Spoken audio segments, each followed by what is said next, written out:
Tonight on Metro News, Jerry Brownlee's message for Cantabrians, why our waterways are off limits, and school children raise their voices.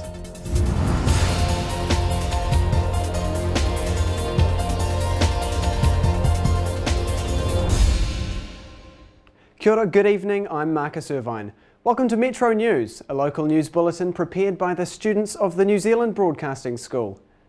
Following last month's quake, there has been much discussion over the future of some of Christchurch's worst affected areas, such as Kaiapoi and Bexley. The decisions around rebuilding or demolition of these areas will be released in an EQC report which is expected in the near future. Earthquake Recovery Minister Jerry Brownlee was in Christchurch this week, and I caught up with him to talk about what the report will mean for homeowners. What happens to sites that can't be rebuilt on? How will those people be compensated? Look, I think it's all coming together in quite a simple way. Firstly, the vast majority of the land is able to be repatriated, and we're talking about maybe 20 sections across the districts that might not be able to be repatriated, but there will be individual discussions with the landowners in those circumstances. So nothing definite sorted for those 20 sections yet? In the next week or so there will be a discussion with landowners about the future of that property, but for the vast majority they will know in the next week or so that their property can be repatriated and that they'll be notified about a broader public works program off their properties that will strengthen their suburbs. What will the government's position be if a house is, say, rebuilt but denied insurance because of the site that it's in? Well, we're working with all of the parties that are involved, EQC and private insurers, and we're quite confident that where there are rebuilds there will be insurance. We don't think that there is too much of a difficulty in that. You've got to remember that the risk in Canterbury today is no different to the risk that was there on the 3rd of September. And what we are told about the land where there has been some effect is that once it's remediated, it's probably in a better position than it was on the 3rd of September, and that's a very encouraging position to be in. So houses that are damaged but have no insurance at all, do they get any special help from the government? We are encouraging people who have no insurance to register with EQC and to say we aren't insured. That way we will know where people are and we'll know who they are. At the moment we've got no idea, but our early indications are that there are very, very few who are uninsured. You can't be coming out in the early stages with a program for a relatively few number of people when you've got so many who have made proper provision and are quite clearly first in the queue. So this has been the first real test of our earthquake recovery systems. How well do you think they're working? Oh, internationally, I think remarkably a good result. Given that we're working with a disaster, you've still got many countries around the world where there have been big earthquakes. Years and years afterwards, with people still seriously dislocated, and we of course had no loss of life, which is a great tribute to the way in which we build. Also, the good fortune around the timing of the event, if there is ever any good fortune in one of these things.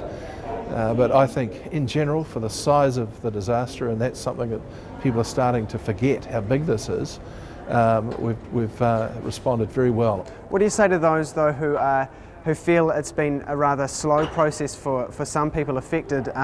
For example, one lady I've talked to, 3 assessors she's had come around to her house, 2 from the EQC, and now the insurers want to come and assess again before they know whether she can knock her house down. Is that not a bit slow for her? No, I don't think so, because you're talking about an asset that she has spent her life to date acquiring. What EQC will have done in the first place is look at the land.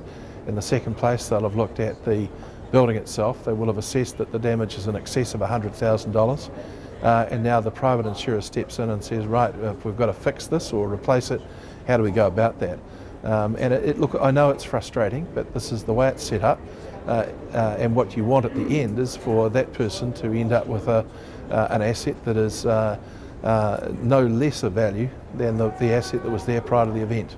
Learning from this earthquake, are there things that we can improve? There are always things that you can improve, and I think for future events in New Zealand there will be a number of things that kick into place a bit sooner.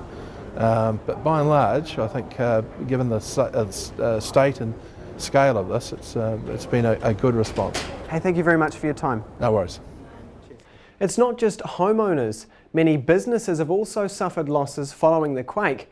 However, for others, the news isn't so grim. As Jonathan Mitchell reports, some Christchurch motels have found a silver lining. The Arcadia Motel has had 9 displaced families staying with them since the quake, and with some still remaining, they're continuing to help local families almost 6 weeks on. Obviously you've got displacement of people, so we've tried to make sure our beds were available in support of anyone that requested them. Meanwhile, the Lorenzo Motor Lodge is getting ready for the corporates. Because a lot of businesses in the city have had their difficulties, there's been their colleagues from other parts of New Zealand have been called in to help out, whether it's tidy up or a relocation or whatever it might be. So all those people need accommodation. EQC assessors have also filled the beds in this inner city motel. EQC have around 350 staff based in Christchurch for the recovery, and they're likely to stay months. You know, with every cloud they say there's a silver lining, and I guess in this case there was, in the sense that while we had loads of cancellations, we also had loads of bookings, not the first week after the earthquake, but in subsequent weeks. However, the outlook wasn't always this rosy. Cancellations were standard procedure for many motels immediately following the quake. First week after the earthquake we had loads of cancellations. In fact, everybody that booked that week cancelled. We had some medical people coming from Australia. They were coming to a medical conference here at the university, and the whole conference was moved from Christchurch to Sydney, so that was quite significant drop-off in our bookings. So it seems despite an initial dip, the motel sector will be thriving for some time to come. Jonathan Mitchell, Metro News. Many property owners are now well into the process of claiming from the EQC for earthquake damage, and it seems some may end up with money in their pockets. The sum of each payout comes from the calculated cost of having the job done professionally. However, as I found out, once the money is in your account, no one's checking to see how it's spent. Building claims made to the EQC are classed as either structural or cosmetic. All structural repairs are overseen by a certified project manager who makes sure the job gets done properly.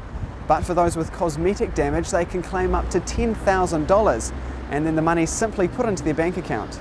As far as the cosmetic work done, then we're just leaving it to the property owner to say, you organise these things yourself. Damage to the cosmetics of a house, like carpet, toilets and paintwork, isn't seen as a safety issue. The homeowner is then free to spend any fraction of the money on repairs and can do what they like with the remainder. If people want to go ahead and do a DIY job, that's over to them. We have paid based on what it costs for a tradesman to come in and do a correct job and get the job done. Now, they're entitled to their labour if they, a payment for their labour should they do the job themselves. So that's really where the difference is coming down. It seems fair. If you make shabby repairs, you're the one who has to live with them. But what about those who do a cheap DIY job and then attempt to sell? If you do a botched job, people are going to see it when they come around and have a look at it, and you're not going to be able to sell your property. But is this really fair on future buyers? I took to the streets to find out. Definitely after the quakes, it could be a little crack that someone covers up or something like that, so I think you have to keep your eyes peeled, really. It is okay if you don't want to get it done professionally and just use the money for something else. So it's your choice. Well, it's your house and the damage is done to your house, so it's your choice in the end. So I think it's good. So with homeowners able to spend the money as they please, potential buyers may need to be on the lookout. Marcus Irvine, Metro News. Coming up after the break, why these canoeists have had to find a new home. And the passion that keeps this music festival going strong.